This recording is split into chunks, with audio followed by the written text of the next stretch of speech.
Alexandre Dubé. Aussi véridique et authentique que son information. J'ai une question pour vous deux. Benoît Dutrisac. Je suis là pour aider. Qu'est-ce qu'ils veulent, Mario? Mario Dumont. Une réduction de la tâche puis une augmentation de salaire. Ben, c'est cave. C'est des crapules. C'est cave dire ça. Ils ont tellement tout. Non, ils ont déjà eu plus. La rencontre Dutrisac-Dumont. Fais un petit effort. À l'aube de l'été, est-ce qu'on se dirige vers une grève des travailleurs de l'Agence des services frontaliers du Canada? Benoît, Mario, bonjour à vous deux. Bonjour. Mario, c'est une possibilité là, à compter du jeudi 6 juin. Bon. L'Agence des services frontaliers, ça veut dire ceux sur qui on se fie pour arrêter les vols d'auto dans le port, ceux dont on a besoin pour passer à la frontière quand on va en vacances à Old Orchard, ceux dont on a besoin pour assurer une fluidité à l'aéroport. Vous en êtes assez mis? Le beau désastre à venir? Non, mais c'est vraiment... tu prends la liste des conséquences, tu dis, OK, ça, c'est pas comme la grève qu'on voudrait avoir. Bon, probablement que c'est toujours ça. Hein, quand le monde se retrouve dans une période où ils sont le plus mal pris, là, les Pères Noël proposent toujours de faire la grève le 20 décembre là, ou le 10 décembre. C'est quand les gens vont être le plus mal pris que ça va coincer tout le monde. Et je pense qu'au printemps, l'Agence des services frontaliers savent bien qu'ils mettent une pression énorme sur le gouvernement. Mais tu sais, c'est une organisation... je sais pas comment dire, tu sais, l'Agence des services frontaliers, c'est Arrive-Can, c'est comme juste des problèmes là, depuis quelques années.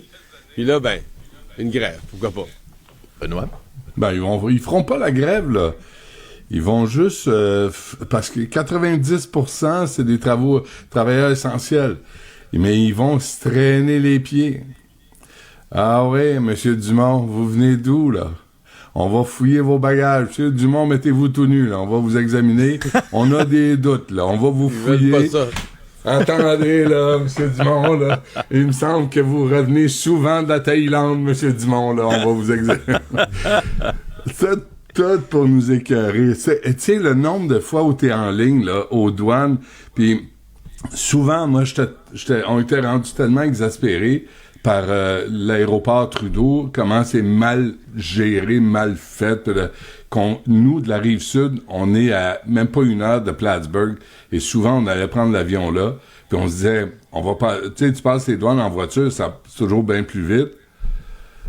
Quand tu tombes là, sur un fatigant, là, puis à un moment donné, on est revenu, là, puis il y avait de la neige, tu sais, le voyage familial pendant les fêtes, un fatigant, là, une mouche à marde, là, tu sais, qui t'examine Puis là, tu vois les autres lignes avancer, mais lui, ça ne tente pas aujourd'hui.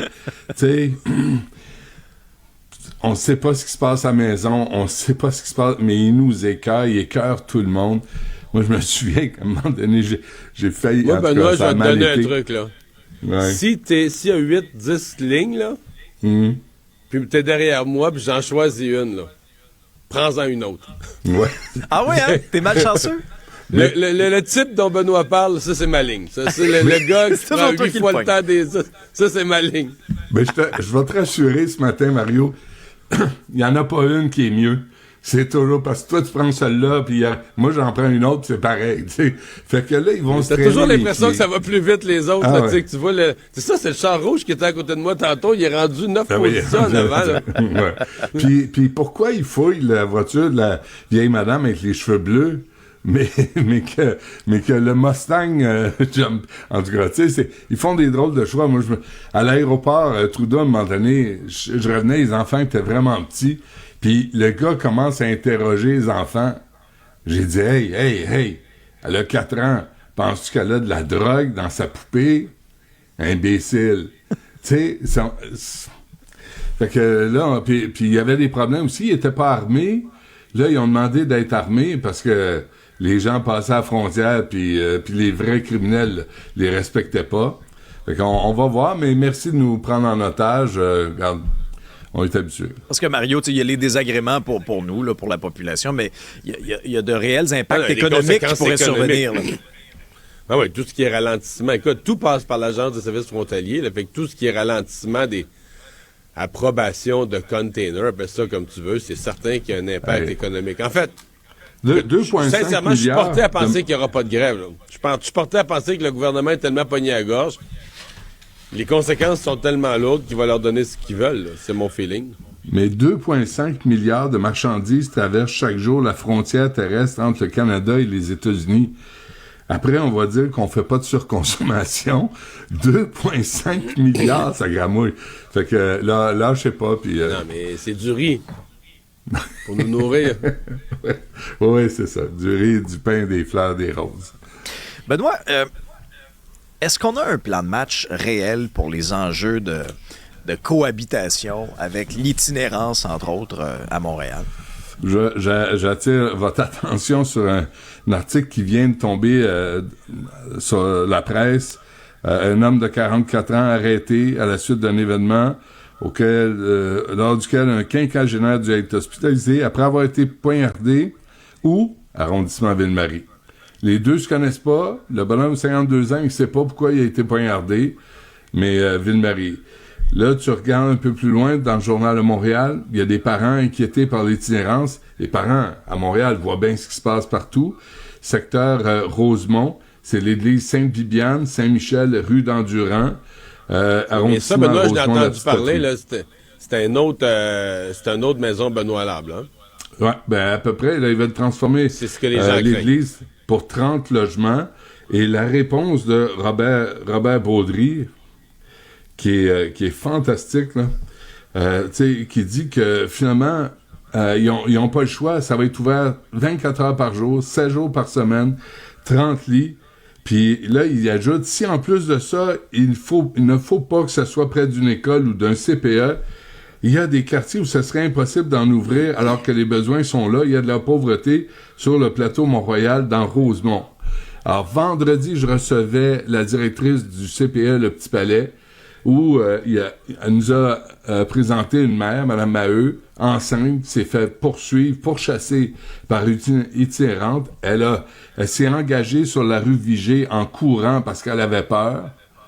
Une éducatrice qui s'est fait écœurer, harceler à partir du métro Champ-de-Mars jusqu'au CPE. Et là, Robert Baudry dit, si en plus, dans les critères, puis on connaît l'histoire de l'école Victor Rousselot, il faut retirer des endroits parce qu'il y a des écoles et des CPE. Et pendant ce temps, t'as Lionel Carman qui accorde une entrevue au Montreal Gazette qui parle de l'école, de la maison Benoît Labre. Il dit, il aurait fallu faire mieux. Il était là à l'ouverture de la maison Benoît. Il était physiquement là. Puis aujourd'hui, il blâme Montréal. Il dit, il faudrait que, Benoît, puis on pense que, puis on espère que. Zéro Benoît, plan de match. Ouais. Non, t'as raison, mais est-ce que tu sais la question qui s'est fait poser à l'Assemblée nationale, le ministre Carman, vendredi, par Manon Massé? Manon Massé s'est levé, puis Manon Massé s'est levé, puis elle l'a dénoncé, qu'il y en avait juste une, là. Ça n'avait pas de bon sens que la maison Benoît Labre. Il n'y en avait pas plusieurs à Montréal. Il faudrait rapidement en ouvrir plusieurs dans tous les quartiers. Puis tout à côté des écoles, s'il vous plaît, puis des CPE. De préférence, oui. De préférence? Ouais. Hey. Manon Massé, à la fin de la semaine passée, alors qu'on avait parlé de tous les problèmes de cohabitation, elle, le vrai problème, c'était qu'il en fallait plus, là. Il y a zéro coordination. C'est comme la congestion, on va en parler plus tard, comme les bouchons, il y a zéro coordination. Et les enfants, là, c'est de tout. Puis je l'ai dit depuis le début, là. Les droits des enfants à avoir la sainte paix passent après les droits des itinérants, des toxicomanes, des gens qui ont des problèmes de santé mentale. Je le répète, on veut s'occuper de ces gens-là. On veut en prendre soin. Mais à un moment donné, la politique du tough love va falloir que ça applique. Puis on dit, mon ami, tu peux pas rester dans la rue si tu es désorganisé en utilisant leur vocabulaire. On va te soigner, on va te traiter, on va te prendre en charge. Mais c'est pas vrai que tu vas aller chier partout, puis tu vas aller écœurer tout le monde, puis tu vas agresser. Là, ils sont agressifs, là. Ils sont agressifs. Il y a des gens qui mangent des claques à gueule parce qu'ils veulent pas donner d'argent. On va pas quand même tolérer ça. Et Benoît, moi, je trouve ça inacceptable que les politiciens répondent des futilités comme ça. Le critère numéro 1 dans le choix d'un établissement, d'un emplacement, ça devrait être, est-ce que c'est proche d'une école? Ouais. Je trouve ça aberrant de me faire répondre des stupidités comme ça de la part de politiciens. Aberrant. Ouais. Non, mais ils se réfugient en disant il y a des écoles dans tous les quartiers, ça fait que c'est un critère qu'il faut enlever. Ben oui, mais alors tu ne mets pas à 15 pieds. il y a une certaine distance. Il y a des règles, Mario, pour la SQDC. Ouais, On est très pointilleux là-dessus, mais une ressource pour la consommation supervisée, mettre ça à 15 pieds d'une cour d'école, ça, c'est pas grave. Souvenez-vous, à un moment donné, on voulait interdire les fast-food autour des écoles à un périmètre donné des écoles, des hamburgers. Tu sais, tu veux pas manger un Big Mac le midi, là, on va l'interdire. Mais des petits pits comme ça, au primaire, on n'a pas le choix, on n'a pas de meilleures idées, puis on sait pas quoi faire. L'autre question auquel on n'a pas de réponse, comment se fait qu'il y en a autant? Ils viennent d'où? Comment on génère autant d'itinérance, de problèmes de santé mentale, de problèmes sociaux? Qu'est-ce qui arrive? D'où ils viennent? Oui, j'ai quand même une question sur le rôle de l'État. Benoît, est-ce que... Mettons que tu as quelqu'un qui est toxicomane, qui est itinérant toxicomane.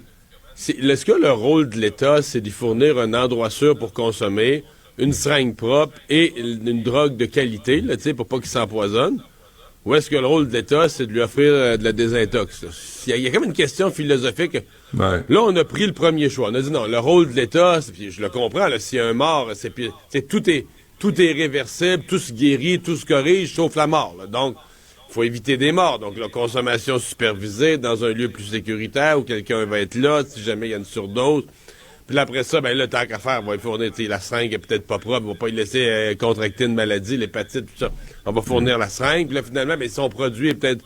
Ah là, il y en a qui disent, comme en Colombie-Britannique, il faudrait fournir l'héroïne aussi, une héroïne de qualité. C'est OK, mais le rôle de l'État, c'est tout ça. Là. On est sûr de ça, que c'est la bonne approche. Moi, j'ai des questions. En Colombie-Britannique, on recule là-dessus. C'est une catastrophe là-bas. Avec Hastings Street, je vous invite à aller voir ça. Mais à Montréal, c'est pas ce qui se dit. À Montréal, ce qui se dit présentement, là, dans l'entourage de Valérie Plante, de Manon Massé, de Québec solidaire, c'est que c'est un énorme succès, la Colombie-Britannique, puis le Québec, Montréal doit imiter ça au plus vite. C'est insensé. Puis d'ailleurs, les seringues propres qu'on fournit deviennent des seringues sales que les enfants trouvent dans les parcs. Tu sais, c'est ahurissant. Puis là, Mme Desilets, qui s'occupe de la maison Benoît Labre, dit « Oui, mais si nous, on les prend pas, là, ils vont être dans la rue. » Puis elle a raison. Elle a raison. Mais ils sont dans la rue pareil, là. Mais, oui, mais... Elle est ouverte de 8h à 15h, là. Ouais, mais au moins, ils couchent quelque part. Tu sais, tu peux les attraper quelque part, puis peut-être... Mais on les attrape pour les entretenir dans leur désarroi puis leur détresse. Je suis pas sûr que ça les aide non plus. Mais moi, savez-vous ce que je suis plus capable? Moi, je suis plus capable du discours de la part de certains politiciens qui mettent le blâme sur les citoyens en les traitant d'intolérants. Puis en disant, c'est ça, hein? C'est que là, c'est le syndrome de « c'est pas dans ma cour ». C'est pas le syndrome de « c'est pas dans ma cour ». C'est pas à bonne place. Essaye le syndrome « pas dans ma cour » de Valérie Plante ou Lionel Carman. Qu'on construise... Puis, je vais vous dire, là, on n'est pas revenu sur le sujet, mais à Saint-Jean-sur-Richelieu, c'est la même affaire, là. Puis à Gatineau, c'est la même affaire. Puis à travers le Québec, c'est comme il n'y a pas de plan de match. Puis, souvenez-vous, là, France Bellil, l'ancienne mairesse de Gatineau, avec son cri du cœur, là, tu sais, Carman a dit quoi? A changé de ton. Mais il a fait quoi, Lionel Carman, à part être assis sur ses mains, puis à blâmer la ville, puis à blâmer un, puis l'autre? Lui, il est incapable de prendre des décisions. On le voit encore, là. Ouais. On va parler un peu de Donald Trump. Mario, en fait, les choses se sont enchaînées à vitesse grand V là, depuis ce verdict du jury, coupable sur toute la ligne dans l'affaire Stormy Daniels. En fin de semaine, il était allé voir du UFC. On l'a vu se pavaner à la UFC. Bon divertissement. Effectivement, oui, il a même été applaudi. Et là, Stormy Daniels a accordé une entrevue. Excuse-moi. On dirait que ça prend une commotion cérébrale pour voter pour Donald Trump. Faut croire qu'il y a beaucoup d'Américains qui en ont une parce que... Du UFC, ouais. C'est ça qui arrive.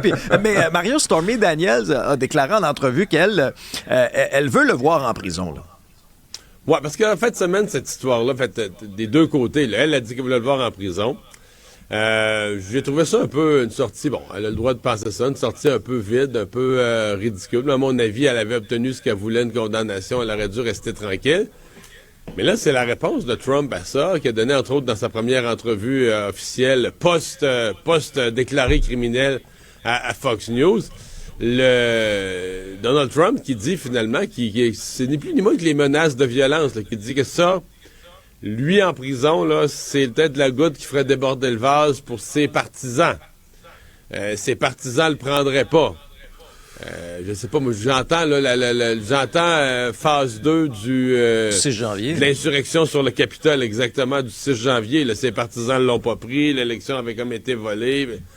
Et s'est retrouvé à encourager ses partisans. Lui, il dit que non, là, mais on l'a vu, les images sont là, puis le discours est là, à encourager ses partisans à attaquer le Capitole. Donc, on parle un peu dans le vide. Je veux dire, il ira pas en prison. Moi, j'ai fait le tour, j'ai regardé tous les experts, les avocats, tout ça. Quelqu'un qui n'a pas d'antécédent judiciaire, un crime économique comme ça, je vois pas de scénario où il ira en prison. Je sais pas c'est quoi le rôle qu'elle se donne, Stormy Daniels, là. Tu sais, je veux pas dire ça, mais je vais le dire pareil, là. Tu sais, c'est une actrice de film porno, là. Je veux dire, tu sais, il y a des limites aussi au rôle qu'elle veut jouer, là, de victime, tu sais. Elle a fait carrière dans ce monde-là, puis c'est son choix, puis c'est bien, tu sais, moi, ça me regarde pas, là. C'est une femme adulte, elle fait ce qu'elle veut. Mais de revenir là-dessus sans arrêt sur Donald Trump, puis là, donner des leçons de morale, puis encore une fois, moi, je la juge pas, là. Elle a fait ce qu'elle veut. Mais il y a comme faut que ça... C'est comme si on avait détourné le sujet, là. À quoi jouer, lui, Donald Trump, là-dedans? Comment il a manipulé les chiffres? Comment il manipule les faits et les chiffres? Toujours pour profiter du système, parce que c'est toujours à son sujet à lui, puis c'est toujours... It's all about... Mais il a fait sa vie comme ça, là. C'est ça. Moi, je pense que Stormy Daniels a dit ça parce qu'elle veut que Donald Trump comprenne comment on se sent quand on couche avec quelqu'un, puis on n'a pas le goût de le faire. Tu sais, c'est pour ça qu'elle voulait l'envoyer en prison. OK, tu sais, comme sa médecine, qui goûte à sa propre médecine. Mais en dehors de ça, là, moi, je pense à détourner l'attention sur ce qui est fondamental, que veut faire Donald Trump des États-Unis, comment il veut gérer la société américaine et à quel point il a devant lui un adversaire gériatrique, presque sénile, dont le fils est en procès. Hunter Biden, puis le fils qui n'est pas un enfant de cœur. Non, mais tu sais que son fils, Benoît, aujourd'hui, là, il y a une question de drogue, là, mais il y a aussi possession illégale d'armes à feu. Écoute, sincèrement, je sais même pas comment tu fais ça aux États-Unis. Oui, c'est tellement facile d'avoir une arme. Je sais pas comment tu réussis aux États-Unis à être accusé de possession illégale d'armes à feu dans un pays où les gens se promènent avec un gun dans la boîte du pick-up. Faut le faire, c'est tout un exploit. Benoît, Mario, merci à vous deux. Salut.